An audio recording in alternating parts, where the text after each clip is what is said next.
Good afternoon, everybody. Welcome back to Mythgard in Middle-earth. My name is Corey Olsen, the Tolkien Professor, joined as always by my friend Gryfflet, and I'm in Dol Amroth, so I'm laughing already. Welcome back to Dol Amroth, where the sights are beautiful, the fishmongers are dubious, and everybody's named Barry-a-deer.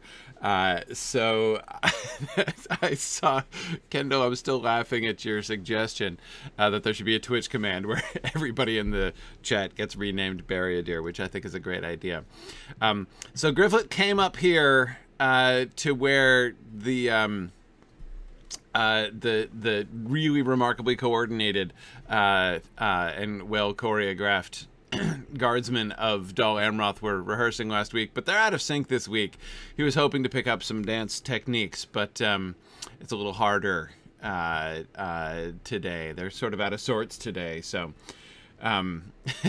anyway, yeah. So he's going to settle himself with going down back to the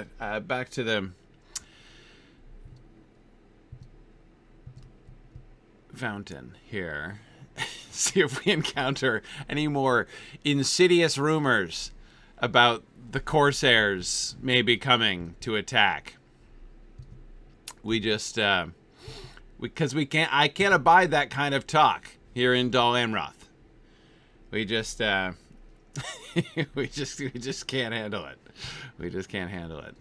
Yeah, I'm Barry-a-deer and so is my wife is what I was thinking of all week. But anyway, okay. Okay, Brandarth over there. He's close, but he's not quite. Okay, so what am I doing? What am I doing?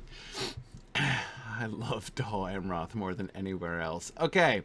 I'm supposed to find Lothíriel. Eventually, I'll get to Lothíriel. I got important things to do, like finishing the tour of the city, which is sending me to the Harpers Court. But first, I think I did not finish contemplating things. That's right. That's why this blue canopy is flashing, because I need to contemplate it for resemblance to Barian's eyes. So I'm going to do that. Let's see. I thought it would be contemplating on the thing. The color is little like Barian's. Oh, sorry, I missed it. Hardy presence, but the fabric's strength against the breeze impresses you. Okay, right about the fabric strength against the breeze. Okay, will do. Writing this down. This is important. Okay, stonework detail on the fine building. Which fine building? They're all so fine. I will see if I can find a particularly fine building to contemplate the stonework detail. Can I just say, rarely have I needed a quest inducement to look at the fine detail or stonework detail on a fine building. But which fine building did they have in mind? Down here, right? Yeah, okay. So we're headed in the general librarian-esque direction. Oh, this is a good place to look, is it? Okay. Hi, Tolrian, not stalking. Well, I am stalking, just not you. It's the building. No offense.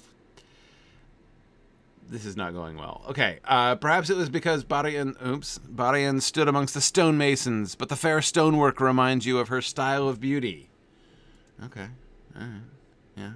Let's bring up the stonemason that she was looking at, who is totally her grandpa, but we solved that issue. Okay, all right. I gotta go back to Rovendell now and let him know the results of my research. Okay. All right.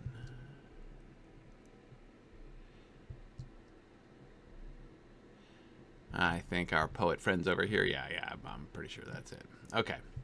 All right. And then I think, other than that, I've got the joining the city guard. I mean, look, I love Dol Amroth so much, I would be honored to join the city guard, and maybe I will be ceremonially named Barriadir at the end of it. Let's see. Well met. Let's see what you wrote there. All stone and strength. Creative, yes, but these are not words to describe a lady. You have much to learn about love. Hold a moment. I will compose a poem, and when you deliver it to Barian, you will see how to properly woo with the written word. Okay. All right. Rovan, I think you can do better. Well met. I did away with your odd notes and composed a poem of better taste. Okay. I know she will not be able to resist my sweet words. Tell her to find me when you're done. Okay, hang on. Do I get to read it? I insist. Where are we? Here. Central Gondor? Central Gondor. No. No. But the Lothíriel one is the only one that that counts? Where's this one? Dungeons of Dol Guldur? No. Eastern Gondor? No. Where is it?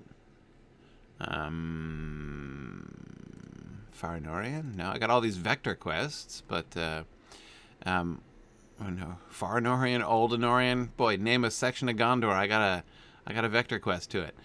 Special? This is pretty special. No, not special enough, apparently. Oh, there it is. Western Gondor, Belfast. Got it. Okay.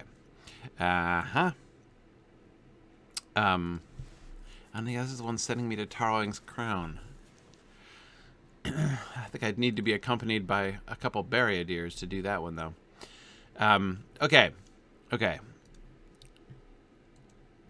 I'm hoping to... No, I can't actually... I was hoping for the text.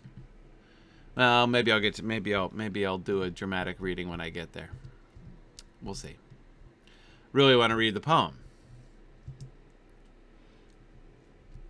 Maybe in my inventory? No. Unless, wait, is this it? No. Oh, that's the Tome of the Cozy Yule Goat Kid? I already used that.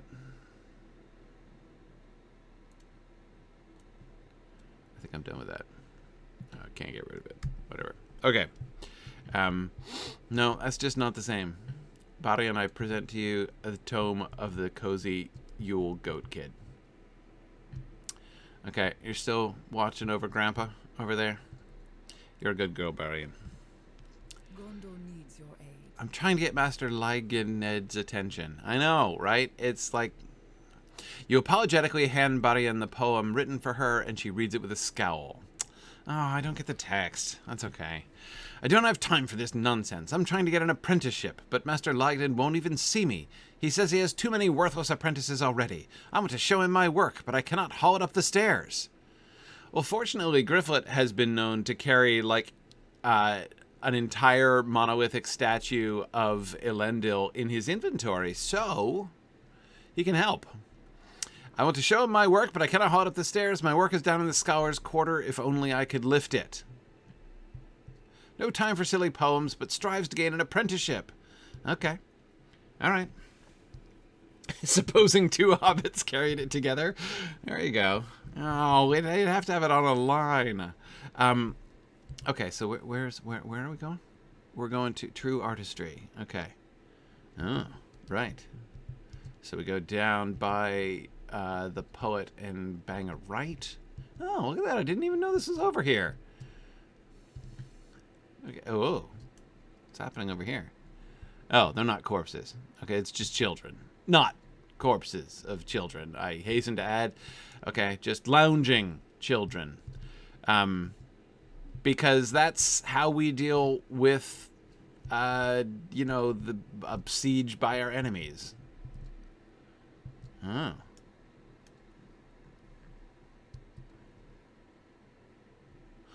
Look at that. So for her sample work, she made a fake ruin.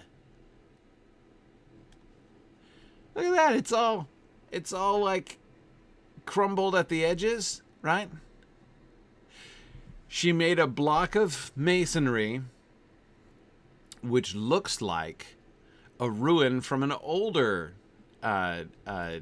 city in Gondor. How creative. Oh man, that really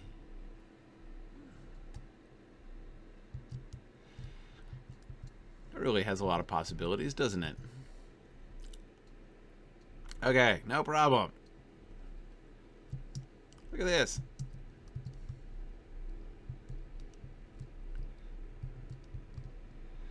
Okay.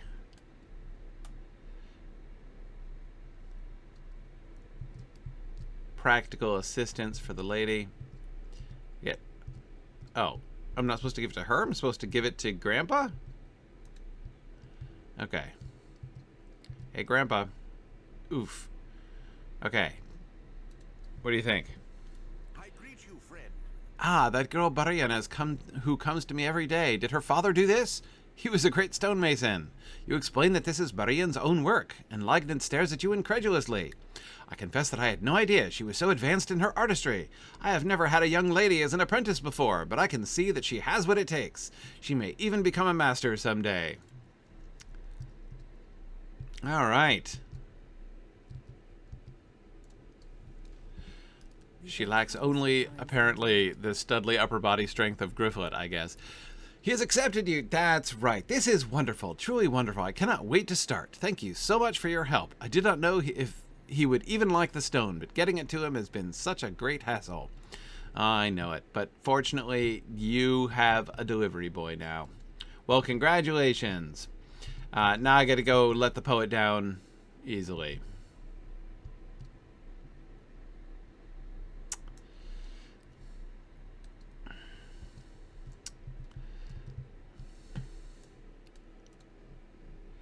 You know, so Rovendal, turns out your face is like an elegant piece of stonework.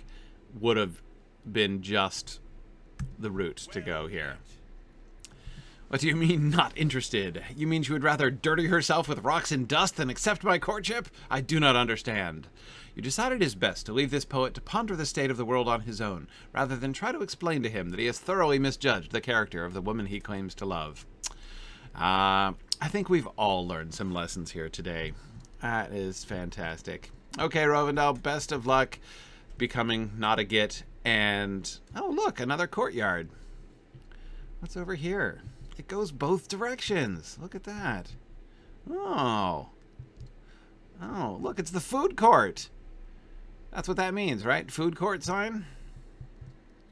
Hang on, let's see what's up here first. Okay. What is this guy, chatting up a pair of identical twins? I ask no questions. Okay. And... Wait, where am I now? Back to the Harpers Court? Oh, right. Right, there's Barian up there. Okay, all right. I didn't notice that it went over here. Okay. All right. I'm tracking now. I'm tracking, right? Okay. And the food court. Let's go to the food court. What do they have in the food court? They have like a, you know, Chick-fil-A, probably a little Chinese place, maybe an Orange Julius. Oh, yeah. You're drinking out of the wrong hand, dude. He's holding his mug in his right hand, and he's drinking out of his left hand. It's a pretty advanced state. That's a guy who's had one Orange Julius too many, if you know what I mean. Oh, I've discovered Dol Amroth? This is the heart of Dol Amroth on Earth. Seriously, I don't even understand what just happened. My reputation increased? What? What? What? Okay, no, this is... this is Dol Amroth. I thought I was in Dol Amroth before. But the food court, that is the essence of Dol Amroth. And here we are. Hey there, Barry dear. Yeah. Whoa. On bearded Barry dear. Oh, sorry, Barry dear.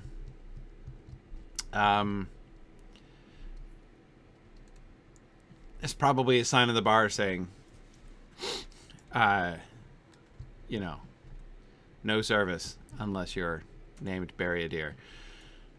So I'm not going to get my hopes up too high.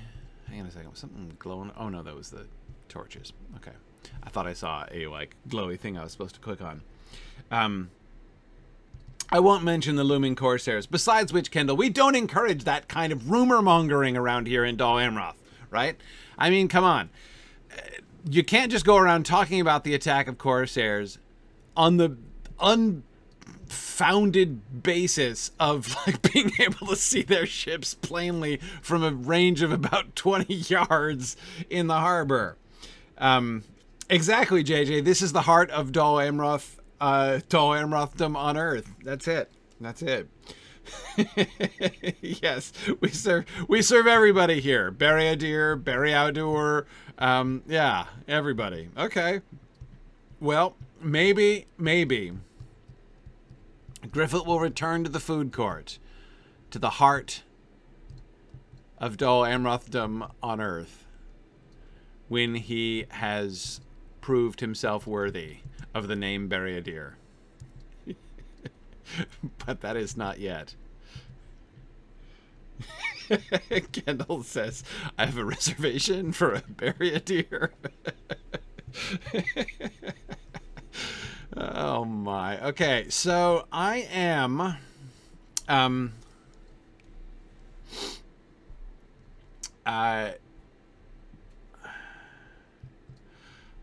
I think, because I'm torn about what to do. There's so many wonderful things to do in Dol Amroth. I think I'm gonna finish the tour first. Because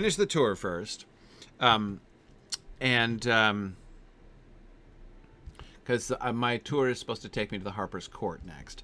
So I've been from the wharf, through Inzobel's Walk, through the Artisans' Quarter, up to the Keep of the Swan Knights, the Court of the Fountain, of course. Then I passed by the library. I'll get there. Scholars' Quarter, Mason's Court.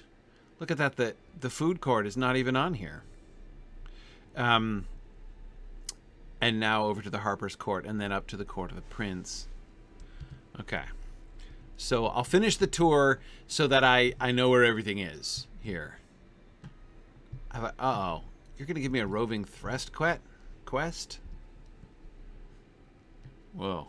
Roving threats of Western Gondor. Gondor needs your aid. We Gondorians from Dol Amroth have known of the threat in Tarlang's crown, but only recently have we started seeing their forces east of the crown. I fear they may be attempting to capture more than just the lands west of here. I didn't think there was much west of Dol Amroth. Yeah, it's pretty westerly. You mean like this over here? Because Tarlang's crown is not west of you. Maybe they mean off in this direction. You know, down this road and off into the distance there. Maybe. Okay, sorry. But only recently, right, okay. I fear they may be lands west of here. The worst part of this news is the abominations under their command. These are twisted creatures using dark Umbarim magic. Azruthor's forces must be stopped. Okay. The roving threat quartermaster, really? Okay. All right. I'm not doing roving threat quests. Mostly because this guy isn't even named Bereadir, so I can't trust him, obviously. Yeah. Yeah. No. I'm not going to go hunting all the roving threats.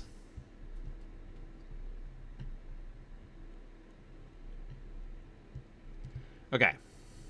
Yeah, I know I would definitely want a posse for those. Yeah, no, I'm not going to do the roving threats. I'm not going to do everything.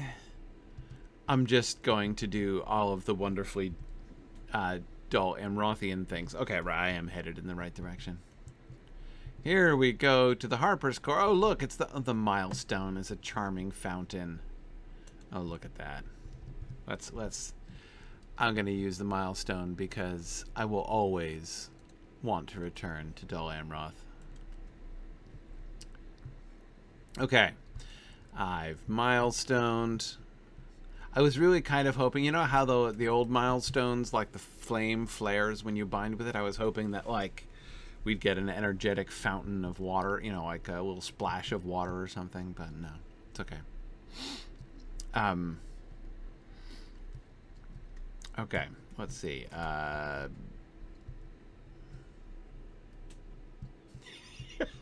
Look at this drummer.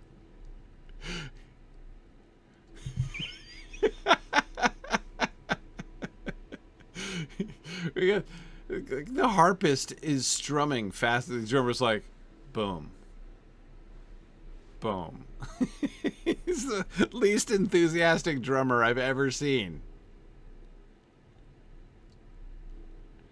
Now he's boom, boom, boom, boom, boom, boom. Okay. Yeah. You can, you know, keep honing your craft, drummer. Keep honing your craft. Yeah, I agree with, you know, what is this? Grandma taking the grandkids out for a little concert and looking unimpressed? Yeah. Anyway, okay. So, oh wait, hey look, a stable master. Am I in the Harpers Court? Yeah, not exactly. This is... Huh. Oh, Cape Belfast housing broker. Alright, hang on a second. I just want to make her quest ring go away. Can I do that? Homesteads of Gondor? Will you give me a No. moment of your time, friend? No, I'm good. You can keep your quest ring. Okay. Stable master. Is this the only stable master in this town? These are troublesome times indeed. Yeah, I think it is. Okay, so I can get to Bree, and to Moria, and to Aldburg. All very useful sites. And all of the points in Western Gondor. Okay.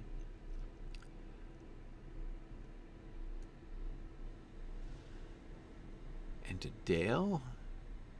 Oh, yeah. To Mordor if I wanted to go there, which I don't especially. Bunch of points in Eastern and Central Gondor. To Osgiliath, really? I can travel in space and time from this stable master, so that's great. Okay. Alright, but this is not the Harpers Court. No, what's this over here? I mean, it's not the Harpers Court. What is this pleasant little wilderness over here? Standing in the midst of the wildflowers reading? Whoa! There's a child! Another recumbent child! 2 more recumbent children! I actually trod on her. Sorry about that. Gosh, that's... Wow. Okay. Where is this? Who even knows? Hang on, I'm running into my... Okay, here we go.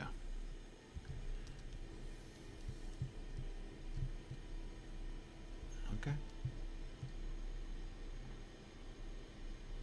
These children are having a very careful planning session here.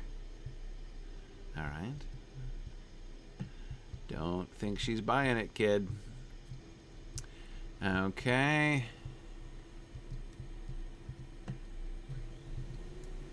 Huh. I wonder what this is over here. Excuse me, has anybody seen Bury a Deer? Oh, look at this. Another little wilderness. It just keeps going. Oh, more recumbent children. Oh, good. Glad to see they posted a lookout. Hey there, Bury a Deer Jr. What are we looking at?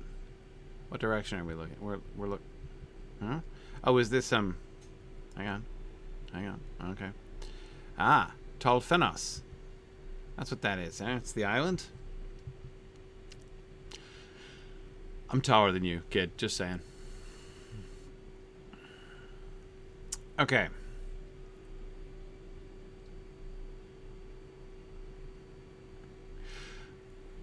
Are you just looking out to see if there are any Corsairs? Fortunately, I've heard that's only a rumor, so don't worry about it. What's up, area deer? You're guarding the western front here. That's good. Don't want anybody to tell you the Corsairs are attacking. Can I stand him on his head, though? You know, I don't want to boast, because probably turns out that, you know, that kid knows some wrestling moves of his own.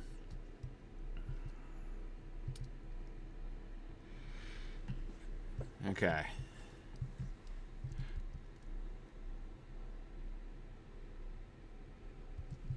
I'm going to go through the wilderness back to the Harpers Court.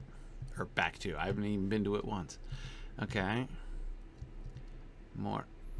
Oh, interesting. So they have, like, I thought this was maybe like a little place between all the buildings. But no, they're buildings leading down here. They just like haven't paved this. Because attractive wildflowers. Okay. Alright. Yeah, huh. It's getting more wildernessy over here. This is a quiet spot. Yeah, I love how they have these walls and things right in the middle of... And they've preserved the grass. Lots of people reading. It's a very literary culture here in Dol Amroth. Uh-oh. Sheet music flying around. That can't be good. I don't think I have a quest for the sheet music yet. But there's only a matter of time. Okay. Sulrohir crewman. Really? You know, dude, like, I don't know what that harpist is playing, but it can't be as rollicking as that. It just can't.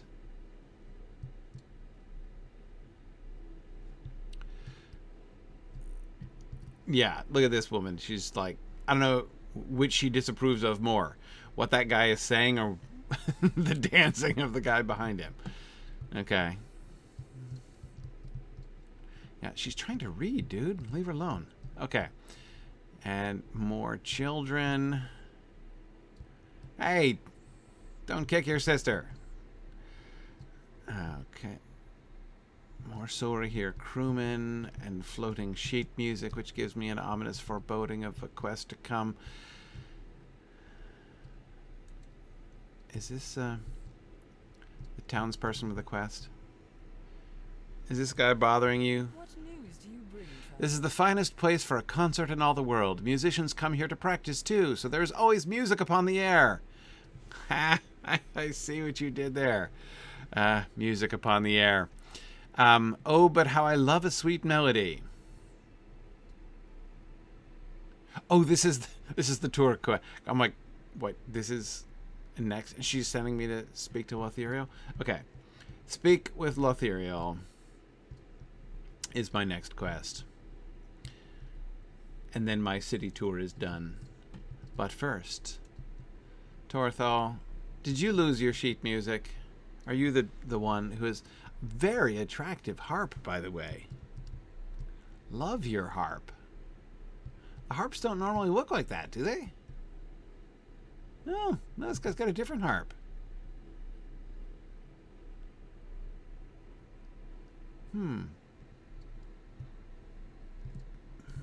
Never noticed before. Oops. I have to go around. Never noticed before how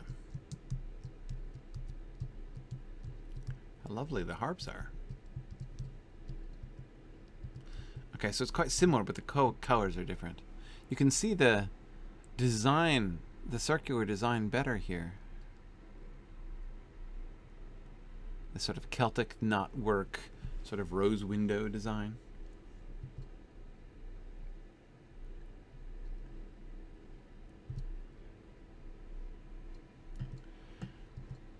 Okay, Torthal. What news do you bring, traveler? Uh-huh. Your composition. The pages have gone everywhere. I knew it. Practicing for a concert and the wind took my sheets. Curse these stiff legs. I cannot catch them. Okay. No problem. I figured it would happen. What do I have to do here? What is the process? I can't target it. Ah, look, I targeted it. Okay. It wouldn't allow me to auto-target it. I have to, like, actually click. Okay. It's weird.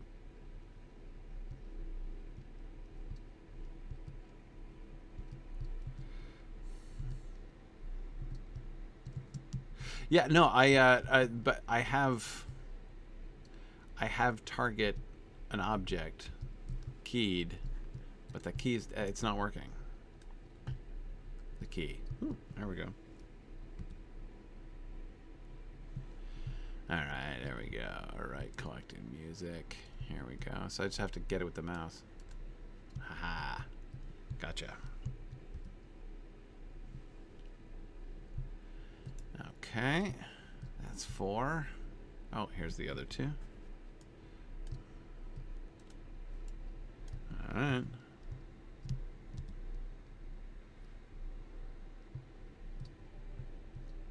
Oh, they're considered NPCs. Right. Okay. I'm sorry. I didn't realize that. When I use my person targeting key, that worked. Okay, that explains why that wasn't working. I thought that was a little odd.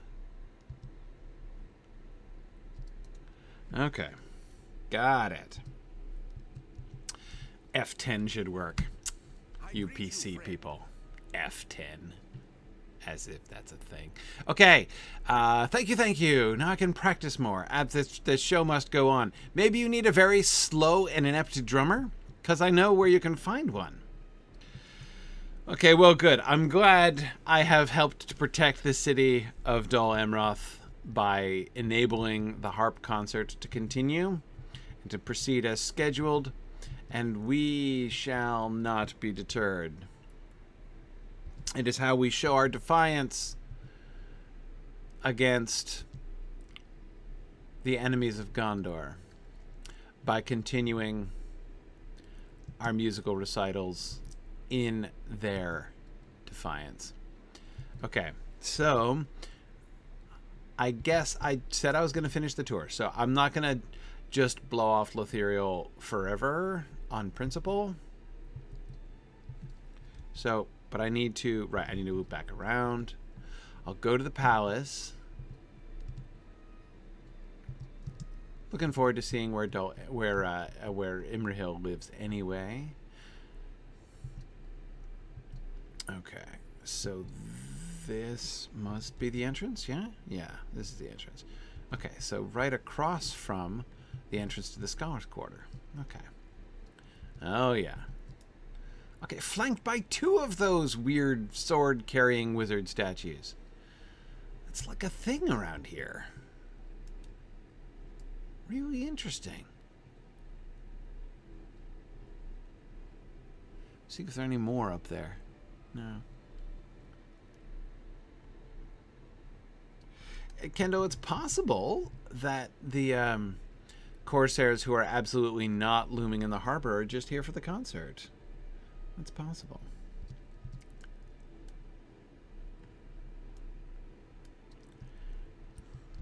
This is a really impressive staircase. There's just one tiny little landing in the middle.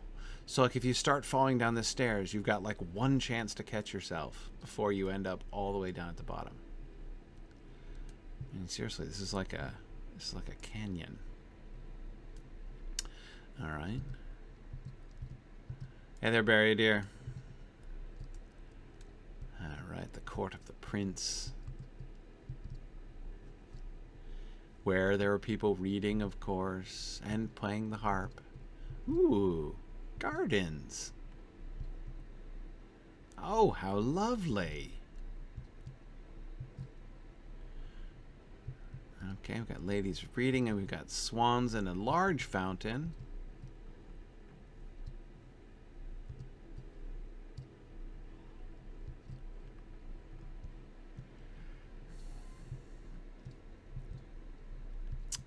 Boy, a more peaceful city under siege, it has never been my pleasure to see.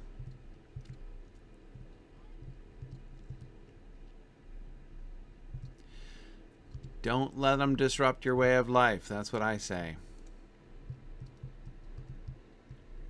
What are we looking at? Oh, the Corsairs. That's what we're looking at. No, we're looking away from the Corsairs. Look at that. Lady, you weren't thinking of starting rumors, were you? About Corsairs attacking? I hope not. Because Gryfflet takes a firm line with that kind of thing.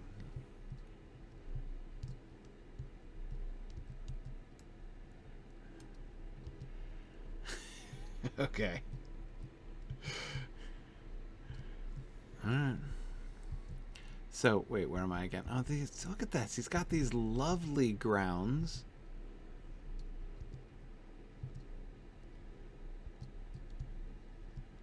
Is that, oh, yeah, little harp concert.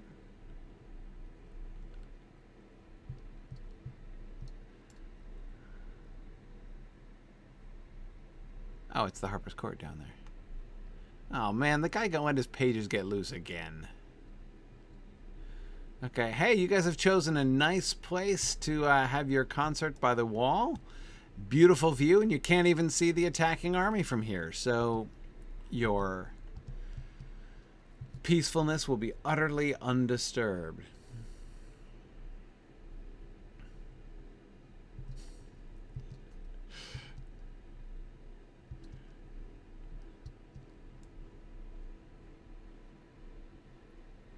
Oh, and here we are. Mr. and Mrs. Barry-Adair standing by the wall with no guardrail at all, looking out over the city, its peacefulness. Is it the library across the way? What am I pointing at? What are we looking at? No, that's... What is this? The task board? Can't be what we're looking at. Oh, it's the gates. It's the gates. Yeah. Okay, so that's the gates I didn't come in. Right, and the stable master down there.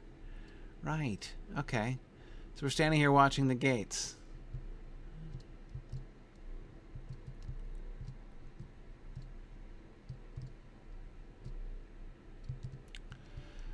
No one's in a hurry. All is placidity and peace in Dol Amroth, where the Corsairs are absolutely not attacking.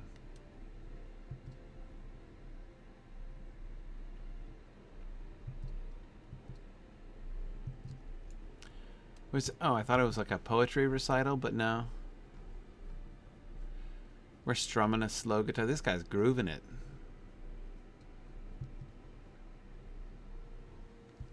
You know, guitar harp, you know, like a guitar lyre duo just doesn't happen often enough. I know it's not a duo. There's a trio. She's got a flute too. I know. I'm just saying the guitar and the, you know, harp aren't really, you know, paired together often enough. Have you spotted something? Well, it's an island. Oh, you didn't happen to notice that? Oh, that's one of the good guy ships. And I can now understand why he keeps moving like that. He's trying to avoid all of the ships of the enemy, which significantly outnumber him.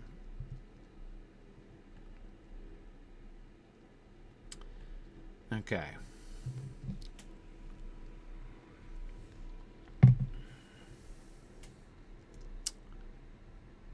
Is that a White House? This is a big old tower. On which island? Oh, that's Dol Amroth. Really hoping I can get over there. I think I know how to get there from the docks. So that'll be good. All right. No quests over here, but why would there be any quests? Nothing really needs to happen. I've facilitated concerts and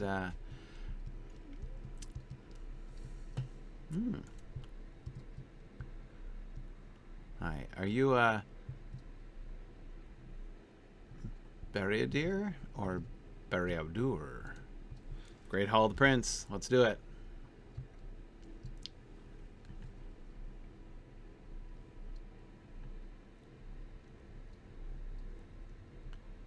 Oh man, love the swan heads. Oh yeah, those are nice.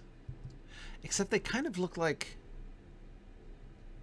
well, I mean, they look like swans. I'm not saying they don't look like swans. It's that the coloring makes them look like, you know, like a painted ducks instead of the pure white head of the swan. But it's okay. All right. Do I have floating names off or something? No, they're on. So nobody has a floating name. I know why nobody has a floating name.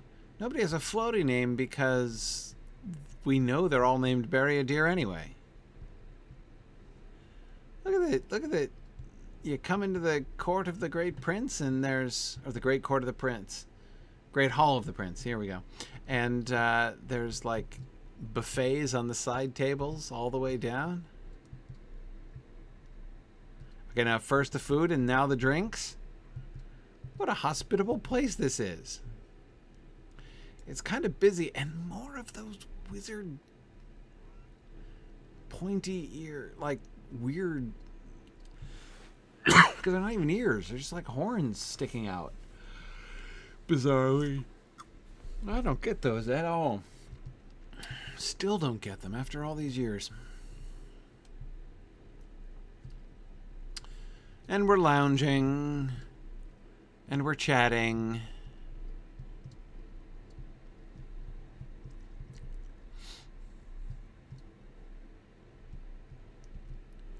Lothíriel is dark of hair with a somewhat elvish appearance, is she? Let's go. Hang on. I'll be right there. Just looking around, you know. Ooh, there are wings. Of course there are. Swan Palace. Okay. What's happening over here? Oh, well, another concert. And dance. Okay. Oh. She's of the same percussion school as the other, apparently. See, this is how exciting this ensemble becomes when you make it a quartet with a slow drummer. Now you can get somebody dancing as well. Oh, no, she's reading. Okay, I thought she was, for a second I thought she was like doing embroidery over there, but no, she's turning pages fast because she's a speed reader over there with the concert going on. She's drumming at a Valian pace. Yeah, it's possible. And on this side, earnest conversation. Man, that is a huge fireplace.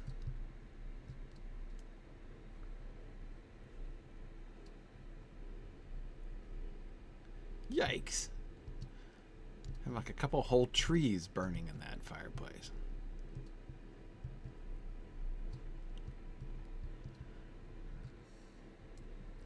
Oh man, Dol Amroth is great. What's not to love about Dol Amroth? Most peaceful city whose placidity is absolutely unshakable. Okay, Lothíriel.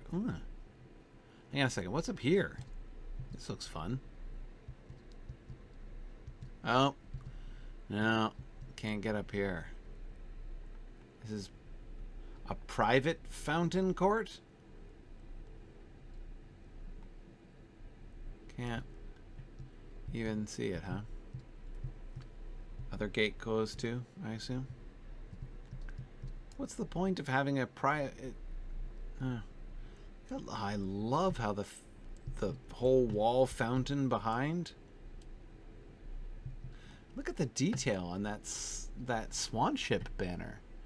I mean, you've got the rigging and everything. I'll never see rigging on a, you know, a ship, like a ship in heraldry, you know what I mean? And furled sails. And what are those, like oarlocks that like a little porthole, a little flag in the back of the ship? I mean, it's amazingly detailed for a sigil, you know what I mean? Yeah, the combination of the banners in the water, I think they must be specially water-resistant banners. Like maybe they're made of plastic or something.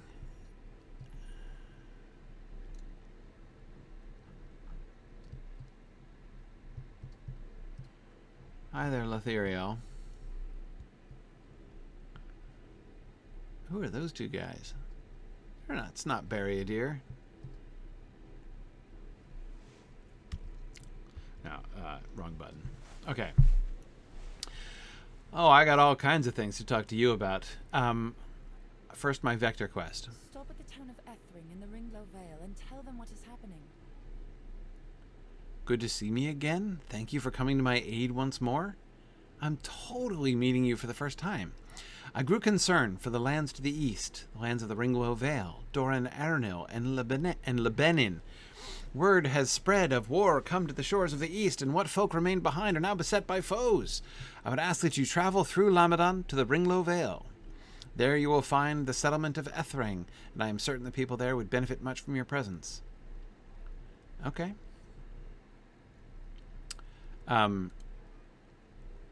So the very first thing you do is send me off on a vector quest to the next region, huh?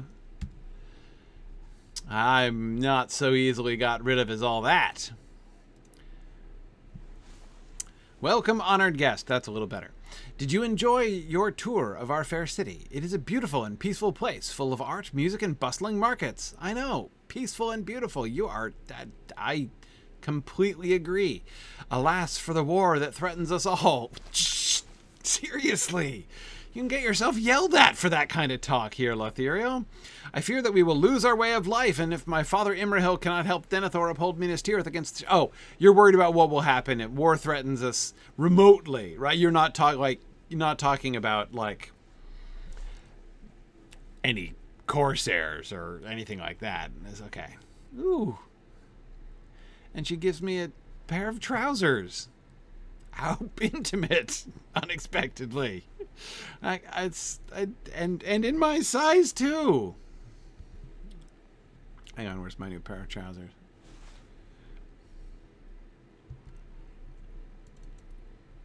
Oh yeah, that was a big upgrade.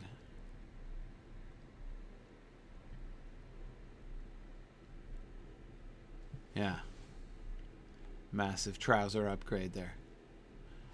From trousers of the valley, excuse me, to trousers of the shore. There we are. Okay. And did I have it in my cosmetics? What do I have? Oh yeah, no, we need to hang on. We need to fix this here. Upgrading. Okay, we got Great Shore boots, Great Shore trousers. I still have so much more Great Shore stuff to get.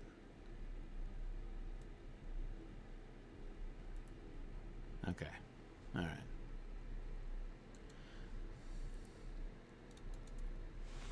Okay, so need to manage my inventory. Okay, Lothíriel. Suspicious characters in Dol Amroth? I don't believe it. Oh, you mean like the crouching guy with the drawn sword in the docks? He was a little bit suspicious, it's true.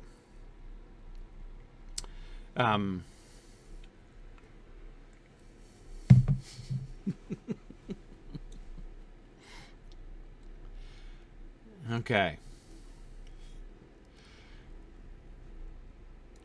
What brings you to Dol Amroth, adventurer?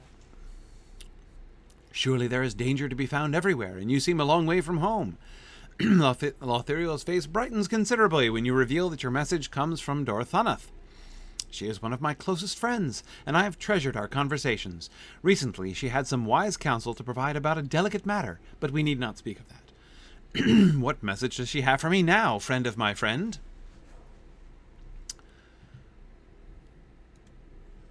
I will take Dorthaneth's warning to heart, but I do not know much about the people of Umbar. Okay. All right, the one they call the Scourge, right? All right. Every child of Gondor knows the tale of Castamir the Usurper, of course, but his is a name from long ago, and I thought his line was ended. I do not know. My father has always said the finest way to combat a new foe is to ignore it completely and carry on like everything is completely normal. Oh, wait, no, that's not what her father says. Always said the finest way to combat a new foe is to learn as much of his history and temper as you can before facing him on the battlefield. I think this is wisdom. To that end, I ask you to go to the libraries of Dol Amroth and speak to Pethabir, the master of the archives. The Corsairs have blockaded the harbor. They are starting to gather for the invasion. Let us combat them with research. Love it. Pethabir, master of the archives, he was my tutor when I was just a child, and he believed I neglected my studies. This will not change his mind, but now I need information, and he will know where to find it. Learn from him everything you can about the Corsairs and their masters. Perhaps in so doing, you will discover something we can use to our advantage. Okay. Right. My father always said, when under attack, rely on Bereadir. Okay. I have heard troubling reports, and the Swan Knights are doing everything in their power to confirm or deny them. Some suspicious folk have been seen in the city, which is itself not alarming, but I have reason to believe that the Corsairs are attempting to scout Dol Amroth. A shocking accusation. These are good people here, and they are not warriors. I noticed that, except for Bereadir. An attack on Dol Amroth by the Corsairs could be devastating, but only if you acknowledge it. That's the thing. If you just, just deny it, and it has no power over you. Okay. Speak with the guards. Okay. Can do. In fact, not only that, I shall strive to become Bereadir myself.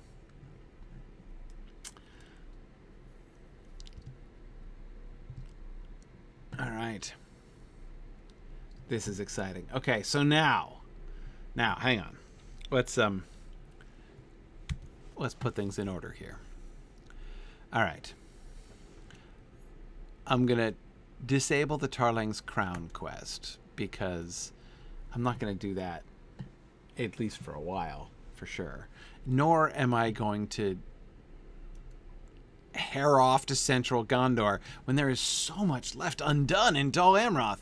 So I'm going to join the city guard, obviously, and I'm going to go to the library. Sure, I have business in the library anyway. So I think this is it. All right, I'm now properly focused. Great.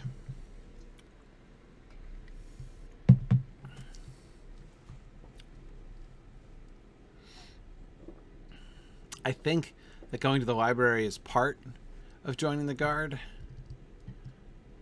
So I'm gonna go talk to the librarian. Hey there, Bereadir. Were you here before? I don't remember seeing you when I came in, but maybe you blended in with all the other Bereadirs. What news do you bring, traveler? The Lady Lothíriel sent you to look into the rumors of suspicious folk. I will tell you all that I have heard. One report was in the Court of the Fount, another on the wharf, and the last around the warehouses. Ooh, did I find the ware? I have to know where all the best warehouses are in Dol Amroth. Come to think of it, all of them were asking around about a person meeting your description. Oh, so the suspicious people are all spreading rumors about me, huh? Trying to paint me as the suspicious person. I see.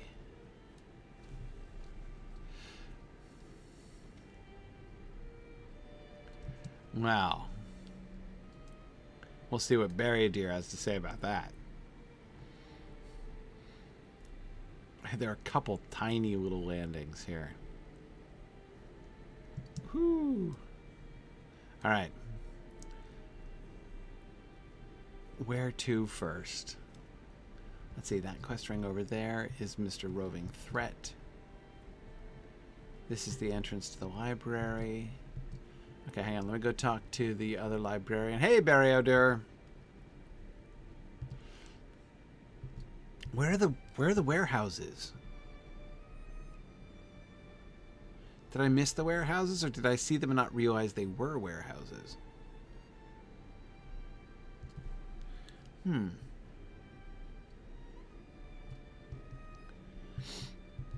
I do realize that where is the warehouse is a little bit ironic. Okay, Tolrian, I'm finally ready to talk about the library. My time has come. Oh, yes. Yes, indeed. Okay, who's Hashadir? Complete Hashadir. Is Hashadir the name for the big process of... Is it the, like, Barry-Deer factory process, right?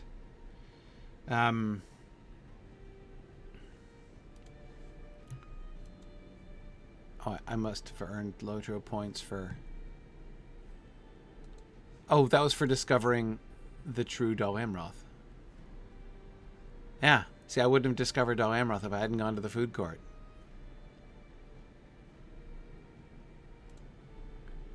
Okay. There we go. Sorry, Tolrian. That was rude. And I hit the wrong button again. Okay.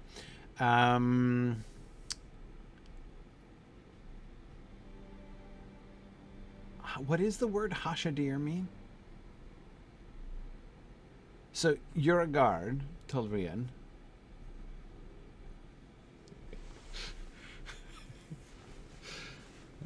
Okay. These are troublesome times indeed. The Corsairs have been... The putative Corsairs have been building up the camp to the south a lot in the past few days.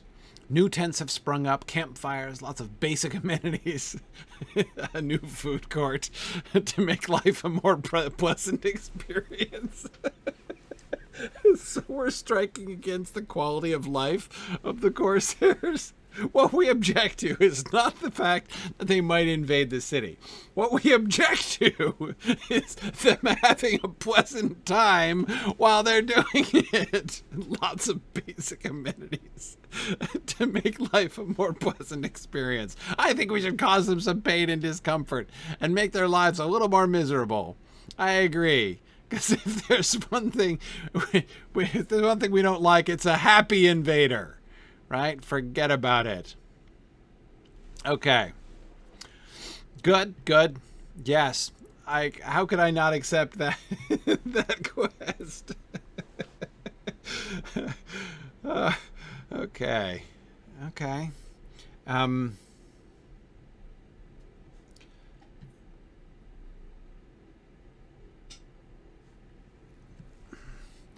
Obviously, too much time has passed from when I was originally given the joining the city guard quest that I don't understand the context of what Hashadir is.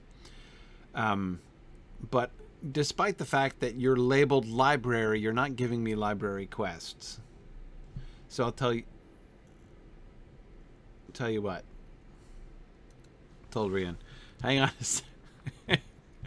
I shall return to you and your antipathy to the Corsairs enjoying a pleasant time. Exactly. They're glamping out there, right? I mean, we can't have that. Corsairs glamping outside the city. So we're going to go to the library. We're going to talk to Pethabir over here.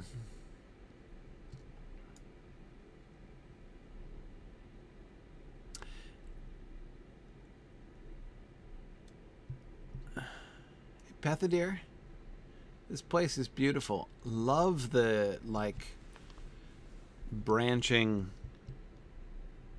tops of the, I mean, it really, like, especially with the ivy, really looks like, you know, the center of a grove of trees. It's a fun effect. But Pethabeer, no offense, but I have an idea of how you can upgrade this library. Books. Yeah. Do you have any books? Oh, wait, there's one. No, there's several. Okay.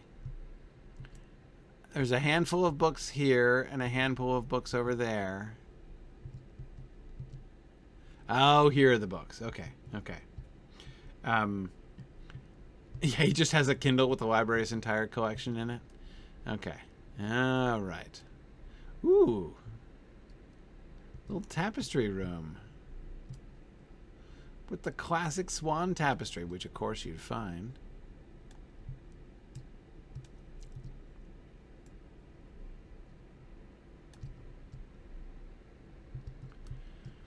Oh, yeah. No, this is lovely. This is lovely.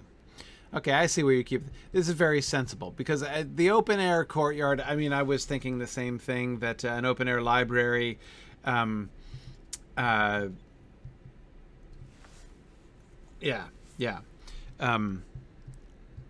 But this is just the central courtyard, and there are doors that close in the books, you see, so we're okay. We're okay. But I agree, Karita, very likely the explanation is that they have some kind of waterproofing technology that we don't know about. Scholars here are at your disposal, of course. Lothíriel seeks information? What a wonder! She has never sought our knowledge before this. Perhaps she has begun to take seriously the duty with which she has been charged at last. When I was her tutor, she was the very picture of inattentive boredom. It is one of my greatest regrets that I was unable to impress upon her the importance of study. That is ancient history. What matters now is the present need. The scholars here are at your disposal. Allow me to guide the course of your study. Okay? Naramil and Noseth have traveled extensively throughout the kingdom of Gondor and can tell you a great deal about the land and our rich history. Noseth has... This is not what I was sent here for. It's Corsair lore I need. Noseth has a particularly keen insight for the lineages of the kings and of the stewards, and the political intentions of various lords and ladies. Also, not especially relevant, Kirhael can tell you a great deal about the Corsairs. There we go. And the port from which they hail, Umbar, to the south across the bay. Okay, so I'm supposed to learn about Gondor for reasons. Umbar, because that's the actual quest. And Prince Imrahil and Lothíriel, because I guess I'm nosy? Well, fair enough. Guilty as charged. Oh, look, here we are.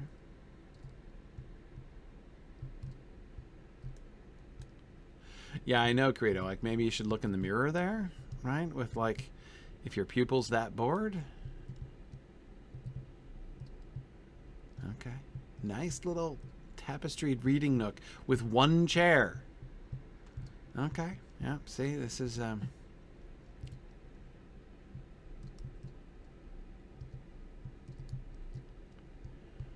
whereas these reading nooks have 4 chairs. This is where you can get together for a little study group meeting.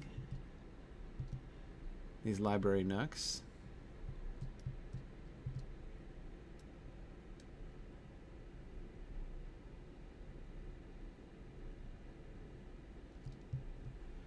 And a fountain, naturally.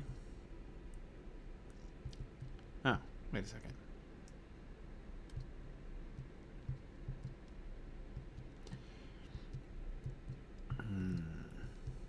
Okay. Oh, look at that. You have a whole board meeting over there. Okay, oh, excuse me, guild people. How do I get up over there?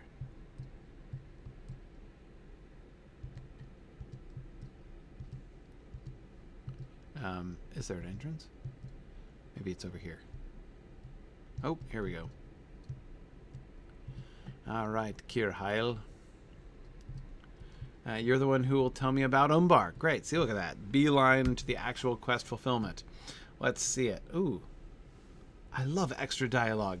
Tell me about the kinstrife. Are the Corsairs to be feared? Nah, just a rumor. Just a rumor. Who are the heirs of Castamere? Great. Summarize the kinstrife. It is a sad portion of our history and not pleasant to talk about. But in the name of study, I will do so. Sounds like an invocation. In the name of study. More than 1,000 years ago, the king of Gondor sent his son Valakar to the lands of Rovanion as an ambassador of peace. While in that place, yes, his embassy succeeded better than his father expected. Valakar met and fell in love with a woman of that people who bore him a son, Eldakar. In time, Valakar succeeded on the throne of Gondor. What was the name? Sorry, I'm trying to remember the name of the woman.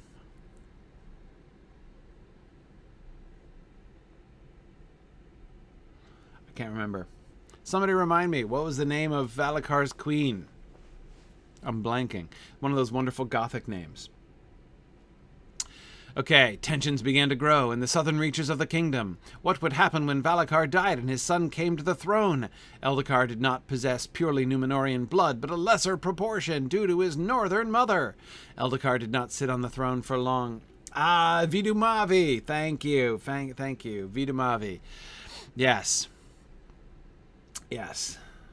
Vidugavia. I remembered Vidugavia, but I couldn't remember Vidumavi. Yep. Thank you. That is excellent. Barriadir. Her name was not Barriadir. Yeah. Okay. Right. Eldakar did not sit on the throne for long before much of Gondor erupted in open revolt. See, it's really interesting because on the one hand, the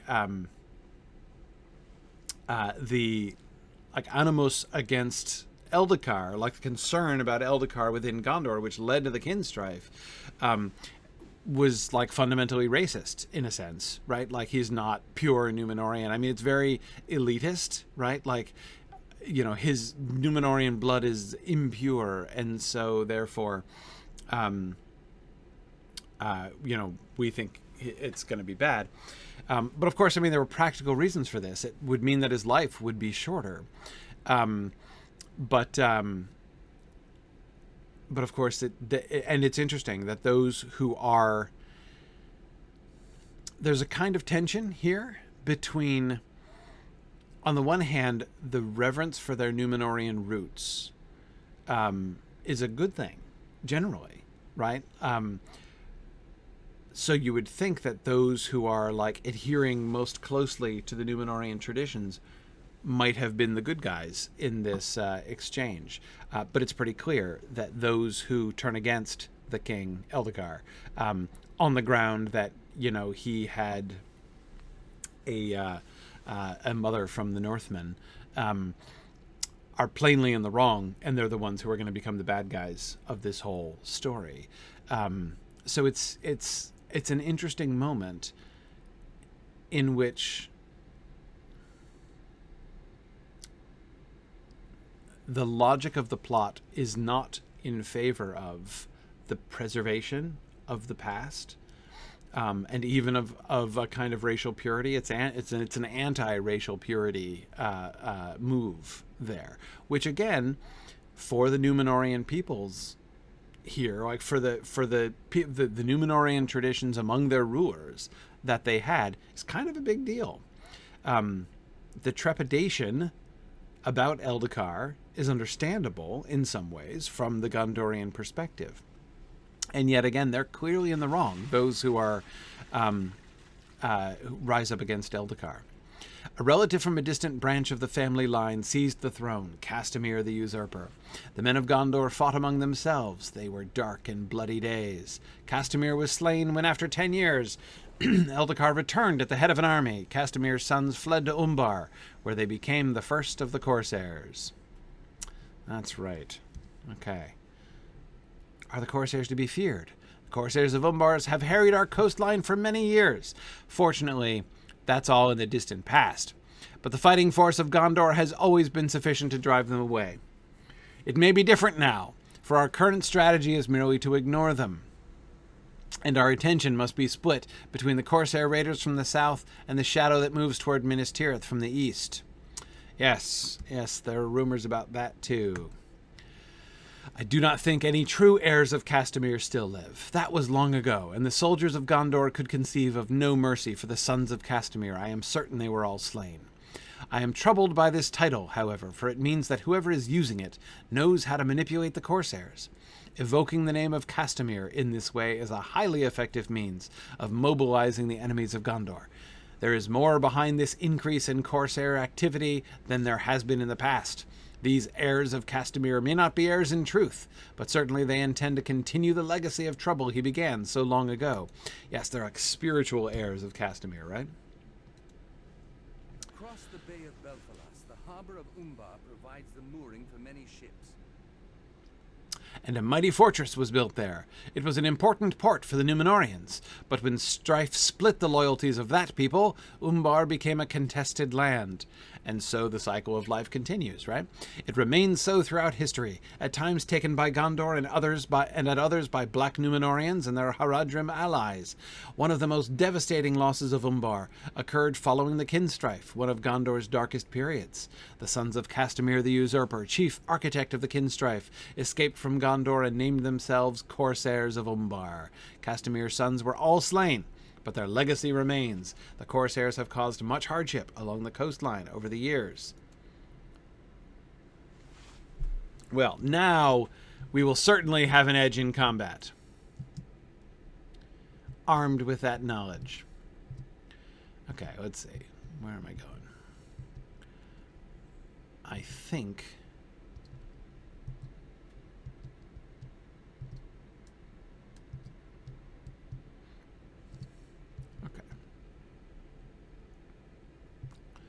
Let's check up here. Gotta find these other two dudes. Neither of whom seems to be named Barriadir, because they're not guards. Oh, there we go. Noseth. Okay. Here we are.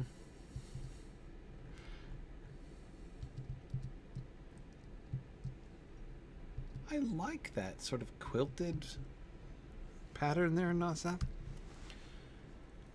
Imrahil is well loved by the people, but his daughter Lothíriel is untested and unproven. Untested and unproven.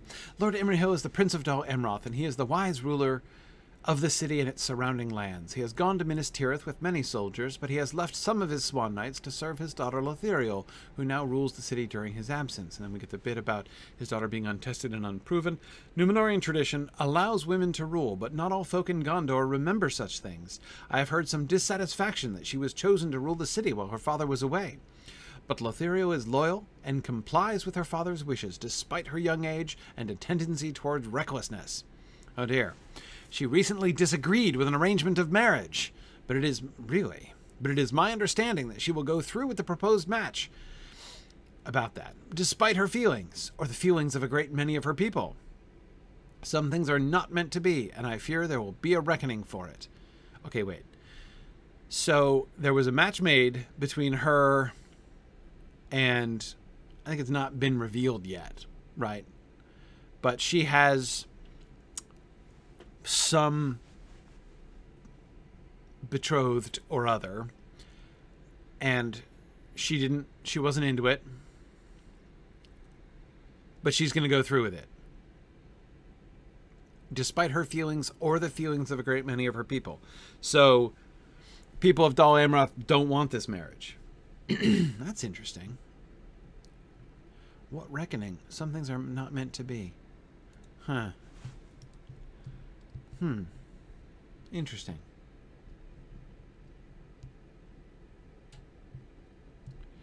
Yeah, so I guess the news that I would have to bring to her that her betrothed is dead is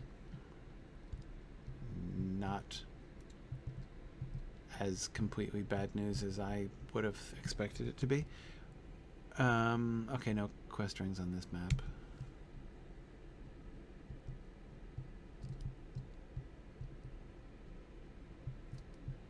Where's the... ha. Not a mill.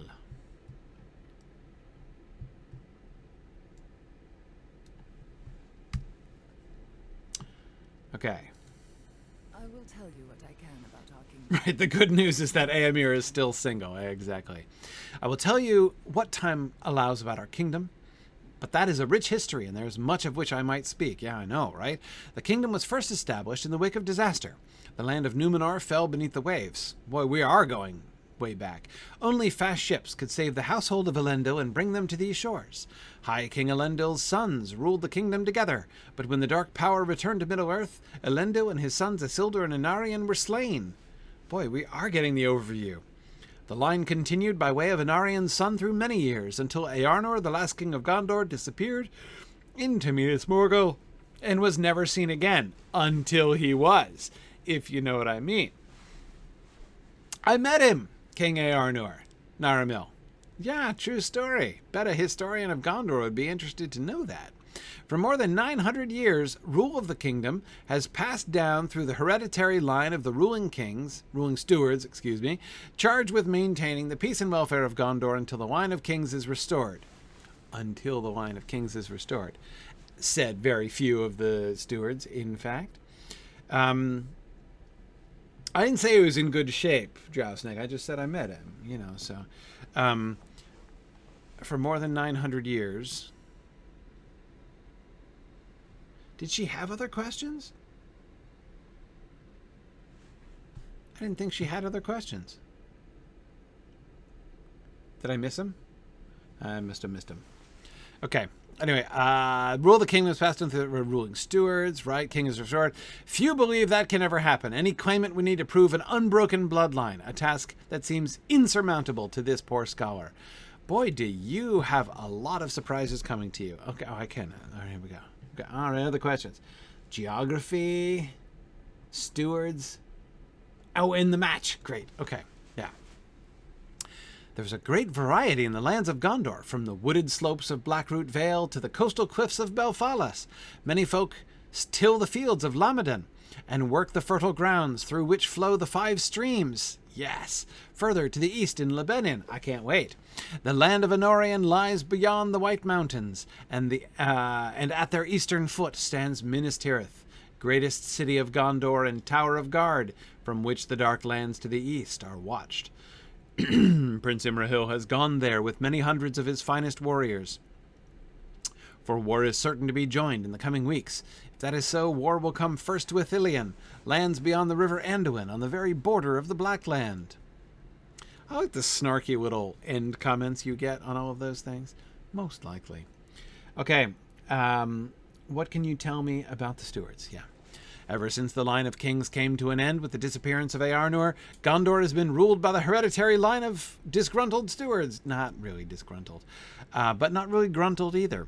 The steward that now sits in Minas Tirith is Denethor II, a wise man, much like his own father, who was steward before him. Some 40 years ago, Denethor married Finduilas, the sister of Prince Imrahil, and she bore him 2 sons.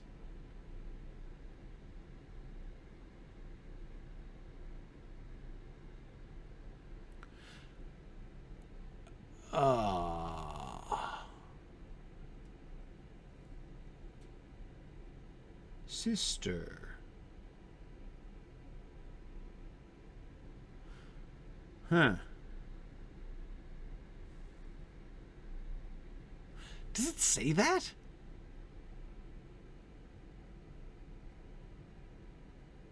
Sister of Prince Imrahil? Okay, Trina, that was the very first thing I was doing, was counting this up. Because, yes, that makes Lothíriel and Boromir first cousins, which, happens in royal lines. Yeah, okay. Good, it is there. I couldn't remember. I knew she was from here. An older sister.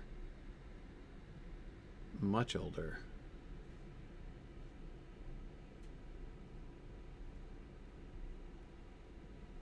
Yeah, Jane Austen wouldn't be mad about it. It's just what I was thinking, Carita. Karita, did you get my very obscure Pride and Prejudice reference earlier on? Right? About knowing where are the best warehouses in Dol Amroth? It's one of my wife's favorite lines to quote. Whenever... it's a joke that we have whenever she's like... you know, but she does not know where are the best warehouses is a quote that a line that we will quote when we're feeling especially inappropriately upset about something. Anyway, yeah, because I've got to find the warehouse district in Dol Amroth, and I don't know where they are. So I'm just like Lydia, except in Dol Amroth. Okay. Denethor dotes on his sons. The eldest, Boromir, will become steward when Denethor dies. He is betrothed to Lothíriel of Dol Amroth, a match some find troubling.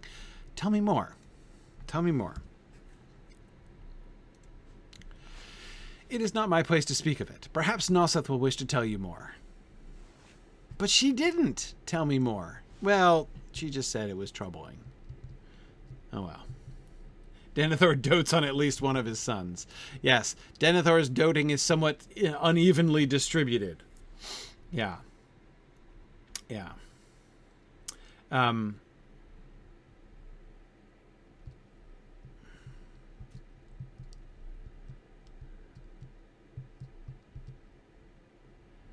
Okay, where's the other lady? Did I have extra dialogue that I missed from her? Maybe I did. I might have just breezed past it. Wasn't she upstairs here? Yeah, she does. Sorry, Noseth. Didn't mean to give you short shrift there. The Prince of Dol Amroth is a good man and loves his daughter Lothíriel, but he has sworn oaths to the steward and could not refuse the call of Gondor. Well, of course not. Once the beacons were lit, Imrahil had no choice but to leave for Minas Tirith. Now his daughter must rule in Belfalas, and the war threatens to come here as well. Yes.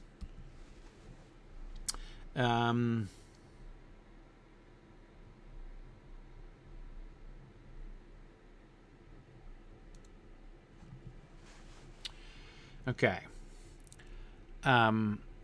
Swan Knights. They are Prince Imrahil's personal fighting force and guard, highly skilled and respected, and most of them named Barriadir.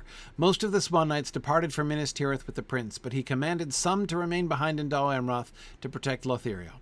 It is my understanding that she immediately sent most of them away to scout the land for anything that might pose a threat to her people. Okay. Oops. Man, I keep doing that. With only Barriadir to help her. Exactly. Tell me, now let's get to the gossip about the betrothal. It's like the royals of Dol Amroth. I will tell you what I think, but please do not convey my words outside these walls. No, your secret is safe with me. Sorry, watching the time, make sure I'm not too late here. I do not wish to find myself in trouble for speaking in this way, but here's what I know. All right, dish, lady. I have heard that the steward of Gondor, Denethor II, awoke from his slumber one night with the vivid memory of a dream. What the dream may have been I never heard, but whatever it was compelled him to propose that Imrahil command his daughter Lothíriel to wed the steward's son, Boromir. This rightly gives good folk pause, for Lothíriel and Boromir are first cousins, and such close marriages harken back to the dark days before the fall of Númenor, when kin married kin. Well, yes. Though it was the propinquity of the first cousins that you're thinking of, Noseth, was only the least of the sketchiness of that marriage. I mean, Ar-Pharazôn. Okay, right. Anyway, Imrahil disapproves of the notion, and I understand that Boromir does as well, but neither man can refuse the steward his request. Lothíriel has stated she will consent to the marriage if she must, but the prospect makes her unhappy, and I have heard she has been stealthily leaving the city to seek the advice of the elves. Okay. All right. So, very good. Yeah, Karita, you play this game for love and marriage gossip? Exactly, right?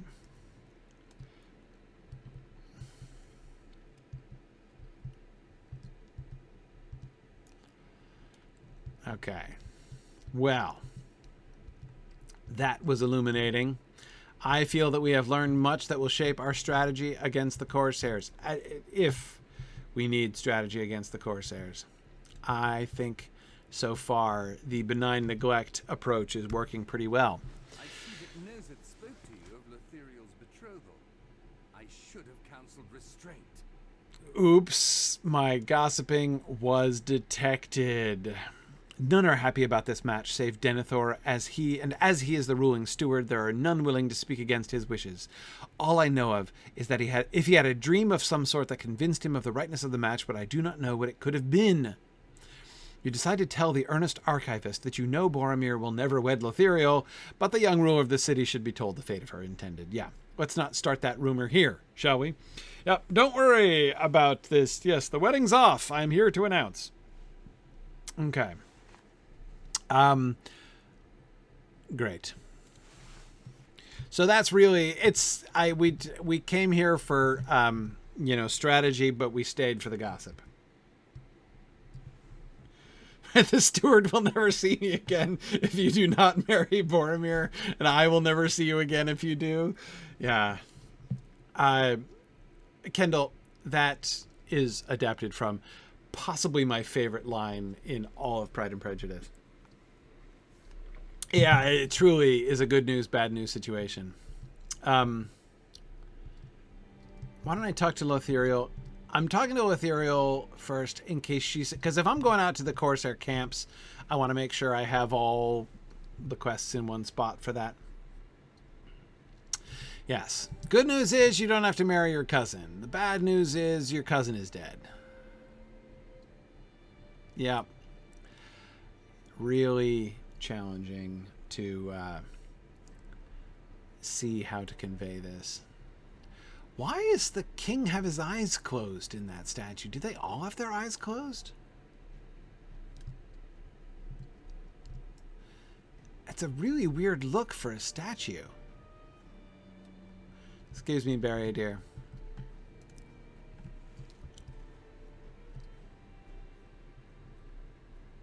I did not yet get all the quests from the library lady, but I believe that they all involved the camp. So I'll definitely go back and get them before I go out to the camp.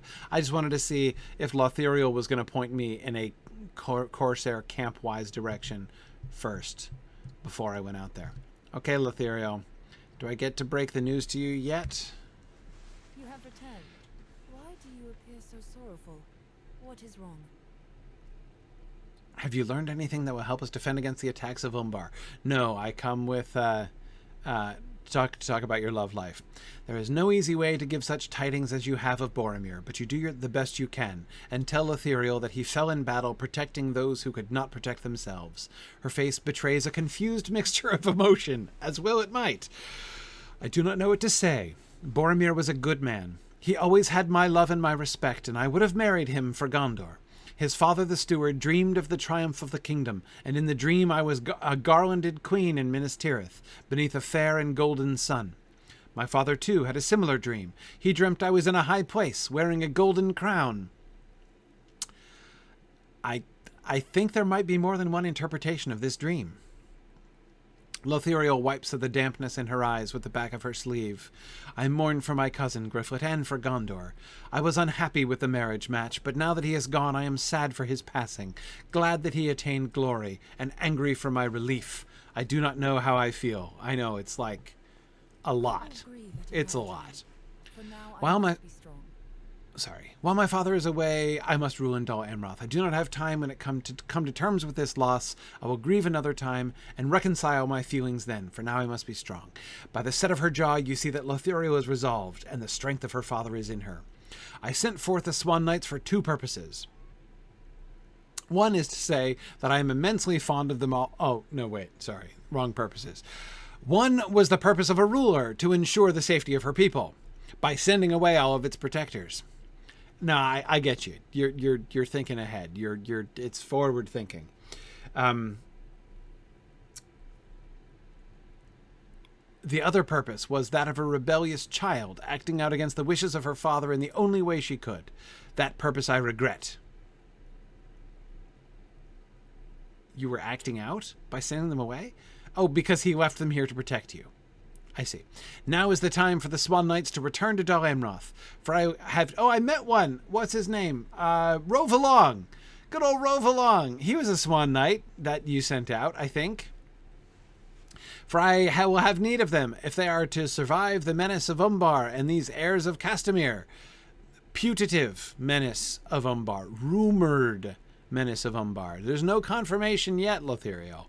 Travel first to the beacon on Amon Lontir, east of the city, and tell Nethros to return. He is the nearest Swan Knight and is advanced in age, but it has not decreased his skill one measure. Travel then to the beacon of Maiglond in Lamadon. Oh, I'm finally going to the Beacon Hills. Heladir is the knight I sent to Lamadon, and he is also brave of heart. Last of the knights I sent forth is Rovalong. I met him. He's a great guy, and will be somewhere in the Blackroot Vale. I know. Don't worry. I know just where he is. Great. Okay. I accept. Okay, so you're not sending me to the camp, so I can safely do the other ones. You're sending me out and about. Can someone call Barriadir back to Dol Amroth? Yes. We have a low number of Barriadirs.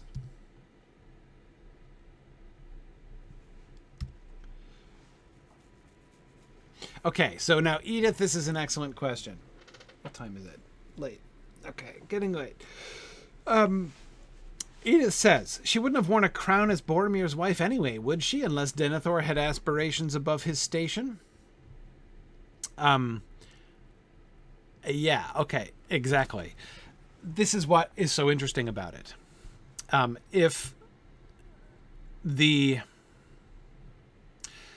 So we've been told we've learned two things here, which are, I think, very interesting. Whoa. Gryfflet, calm down. Okay. All right. Two things here which I think are very interesting. Thing number one is that Barriadir is guarding the city. No, I'm just kidding. Thing number one is that Denethor had a dream, and when he woke up from his dream, he said that... Ooh, it's the merit committee. Oops, sorry, Barriadir. Almost ran over Barriadir. Of course, you can't really ride around Dol Amroth without running over a Barriadir. But anyway, so Denethor has a dream and says, my dream means Boromir and Lothíriel should wed. The fact that everybody else thinks this a bad idea suggests that his reading of his dream is shaky, right? Either he's lying, which is not his way, or he is interpreting it in a particular way, which is much more likely. Sort of turning the interpretation after his own desire. Imrahil also has a dream, and now note that this is parallel to the Boromir-Faramir situation, right? Where Faramir has the dream about seeking the sword that was broken, and Boromir, it comes once to Boromir also, right? That kind of like confirmation of this sort of dream message is apparently how we roll with dream messages in Gondor. Prince Imrahil has the dream too. And so I am going to give Denethor the benefit of the doubt that he actually had a prophetic dream. Lying about that, again, that's not how Denethor would act. So I believe that he had a prophetic dream. And therefore, I suspect that Prince Imrahil had the same dream. By the way, none of this is in the text. This is all Lotro's story. Just want to make sure that that's clear. I'm just parsing what they're saying and fitting it in with what we know of them from the books. Okay, so anyway, point is that they... the pattern would suggest that Imrahil's dream was the same dream that was sent to Denethor, that it was sent to Imrahil as a kind of confirmation, for the same reason that the same dream about the sword that was broken was sent once to Boromir, as it was sent to Faramir several times. Faramir was the primary one to receive the message, and Boromir received the confirmation. In this case, Denethor received the message, Imrahil receives the confirmation. Again, presumably same dream. So that means I'm going to presume that Denethor has a dream. Because I had said before there were two facts that we know, right? One is that Denethor emerges from his dream with this proclamation that Lothíriel and Boromir should wed. And then we know that Imrahil, we're told about the dream that Imrahil had, right? So this is going back to now what I was doing before, which was connecting the dots between them. So I am presuming that we are supposed to conclude that Denethor's dream was the dream that Imrahil described as well, namely that he had a dream of Lothíriel with a golden crown standing in a high place, right? That he saw her as a queen. And his interpretation of this, his application of the dream, right? He decreed the dream to be an injunction that she should marry Boromir. And she would certainly not have had a crown if she were marrying Boromir under normal circumstances.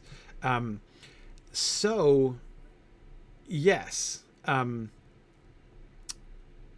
it does. I mean, Karita, you're right. It is long past time for Boromir to finally get hitched already. I mean, absolutely.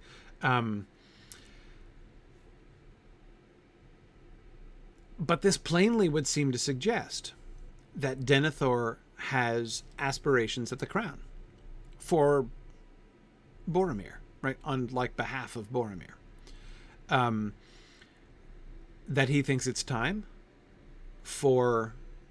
that his intention is for Boromir to be crowned as king in Minas Tirith. That seems a radical reading, right? I would have said, see, Alexander, I don't think you can say clearly from the text that Denethor desired the crown for him, or at least for Boromir. In the text, he never does. He is the lord of the city and claims that authority and all this kind of thing. But to claim the kingship, I see nothing in the text that suggests that he was planning to claim the kingship. I would say, right, he doesn't care for the titles, just the power. Yes. So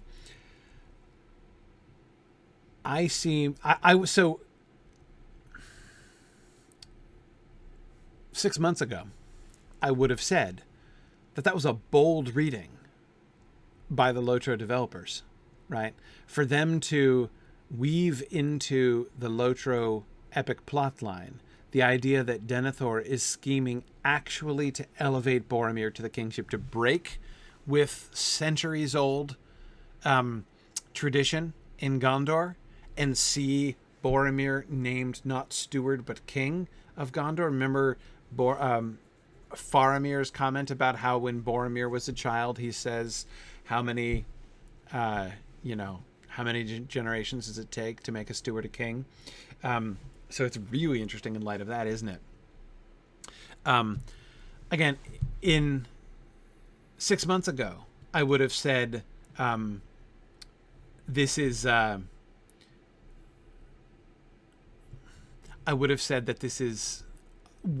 really, really bold reading by them. Now I would say something different. Now I would say it was an inspired reading by them. Bold, yes, but inspired because in the nature of Middle-earth, we just discussed this 2 weeks ago. Last Wednesday, we were talking about the passage where it's in the Beard chapter. In the Beards chapter, where he is talking about how Prince Imrahil doesn't have a beard, nor does Boromir. And he has this long footnote on beards, a long footnote on the stewards. Listen to what he says. from Palendur onwards, a very early ruling steward, the ruling stewards were determined not to receive any such claimant for the throne. They're because they're supposed to rule until a claimant returned, and the ruling stewards had for many generations been determined not to receive any such claimant, but to remain supreme rulers of Gondor. It may be observed, and then it talks about how they don't use the Quenya names anymore. So he actually builds a parallel in this footnote. It's just a footnote to the Beard chapter, that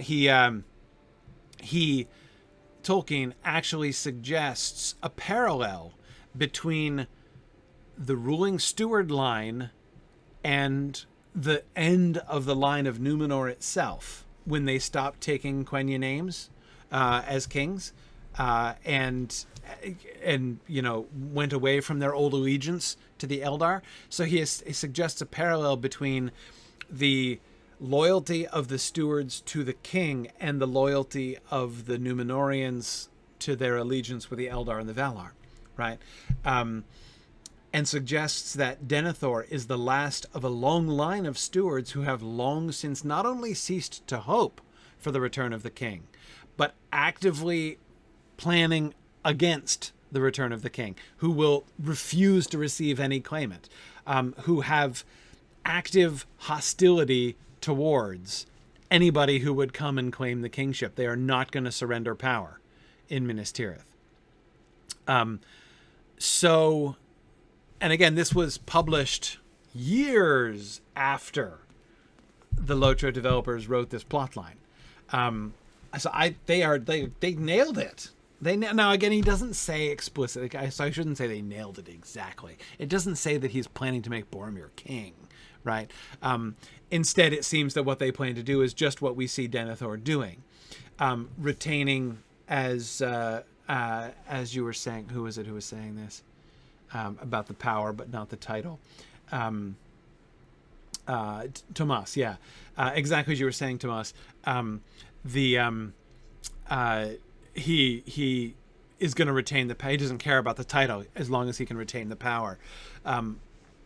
But the move that they're making, the interpretive move about Denethor's character that they're making in this plotline, him forcing this uncomfortable marriage that gives everybody the heebie-jeebies, right? But they're willing to go along with it because the steward says that it's what should happen. And not only is he just saying it in his own authority, notice how he's also given this supernatural, authority for it, right? Like I am, I've been inspired by this message, from, I've been inspired by this message in a dream. Like, who's it from? The Valar, Eru himself, who knows? But God told me, essentially, right, that Lothíriel should marry Boromir, and they're like, well, okay, right? So, it is a major hijacking of tradition and power. But again, it fits. It's not. Tolkien doesn't say that anything like that explicitly, but I think that it. I think that it fits. And I think that's really interesting. I didn't think all of this through very clearly, I believe, when I was doing... The only other time I've done this epic quest is with Wigand, when I was on my... it was one of my fundraising marathons, as I recall, years ago. The advent of the uncovery of the fishmonger plot originally. And I don't think I thought this through in this way at that point. Maybe I'm particularly sensitive to it because I was just talking about the line of stewards in that way 2 weeks ago. But I think that's really, really cool. Tomas, I don't have time to answer that question. But Phil, if you could take note of Tomas's question about Romans right there, I want to talk about that because I have thoughts about Tomas's Romans question, but I'm out of time, so I want to save it. But that is fascinating. And no, Alexander, he did not send Boromir to get the ring for them. they had no idea of the ring. They did not know that there's a lot of things that the movies simplify very significantly.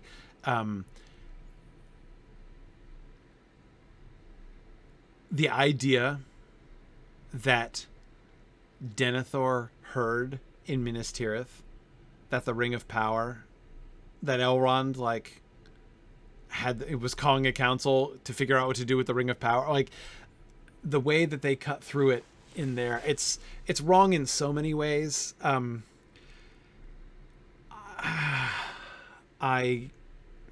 It was one of those moments when I was watching that, and I don't think it was in the cinematic release. I think it was only in the extended edition. That scene when Denethor comes in, where Faramir and Boromir are partying, and sends Boromir off, you know. But I always, I remember seeing that for the first time and being like, oh man, this is okay. But I was patient with it because I can see why he's doing it, like why Jackson did it. Like, it simplifies things, right? There's a whole lot more that has to be done. There's a whole lot more that has to be done in order to set it up the way the dream and the interpretation of the dream, and like that. It was much easier. They just don't have time. They just don't have time to set up that whole story. But again, the idea that Denethor knows that the One Ring is at play and he's going to send Boromir for it, right? That is the implication in the film, very clearly. The whole idea that could possibly be is absurd. Completely absurd. It's just one of the many things that, like, there are a whole bunch of things in the movies that, like, kind of work well for the flow of the films, and if you, like, turn off your brain, it's fine. It's, like, completely fine and it works fine. But if you turn your brain on and say, how on earth did Denethor hear about the ring? And if Denethor is hearing rumors about the ring, how does Sauron not know everything about that already? I mean, it's ridiculous that word of the ring would have spread to Gondor already. If so, then literally everybody on the continent knows about it, and the whole hunt for the ring would have gone rather differently. Anyway, yeah, it's so it's as I say, I understand why they did that in the films, but whatever. We'll talk about Denethor more, well, a good deal more, as we move through the Gondor plot, I'm sure. Yeah, okay. Didn't Denethor have a palantir? No. Yeah, I mean, yes. Didn't he? Yes, he did. But would it have helped him know about the Ring of Power? No, it would not. No, it would not. What's he going to do? Search through the entirety. Like, first of all, no one even knows it exists still. I mean, no one even knows it's around. Like, it's not even a thing. No one is, even Sauron doesn't even know to search for it until he captures Gollum and finds out from Gollum that, I mean, he can read it in Gollum, right? I mean, but it's not until he captures Gollum that Sauron even knows it's there. So no.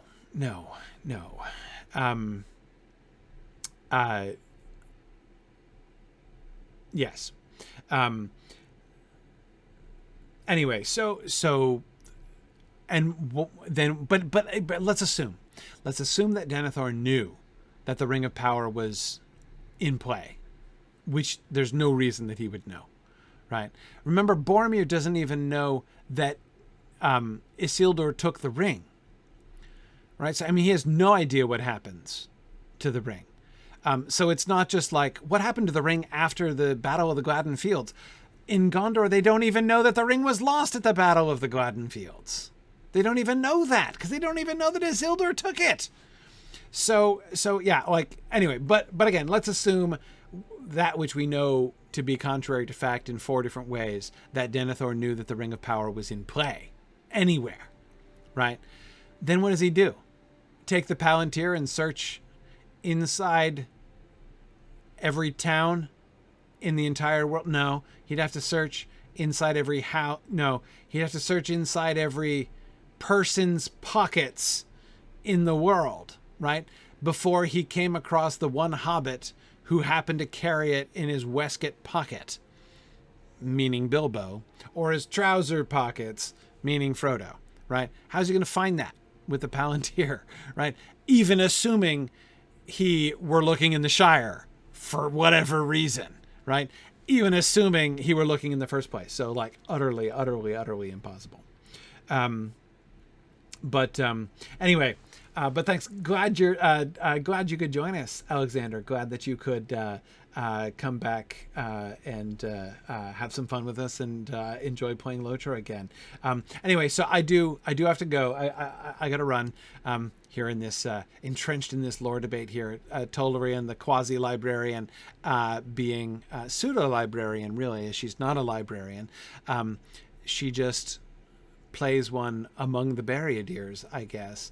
But anyway, so we'll be back soon. So I'm actually going to pop over to my other Twitch channel. I'm doing another stream on the other half of the things, the character posters from there's so many of them. I couldn't discuss them all in one session yesterday, so we're doing another session. I'm actually doing it early. I was going to do it at 4 p.m., but I'm doing it earlier. I'm doing it in like 10 minutes, so I should totally go. Thanks, everybody, for joining me today. This has been a lot of, as always, it's always fun. It's always fun in Dol Amroth, where the sun is shining and the rain is falling, apparently, at the same time. Because Dol Amroth, right? There's probably a rainbow over the city just now. It's awesome. Thanks, everybody, for joining me, and I will see you guys next week. Bye now. Thanks for joining in on my rambles around Standing Stone's brilliant digital adaptation of Tolkien's world. If you enjoy these adventures, please consider supporting this and other entertaining educational programming by donating at signumuniversity.org/fund.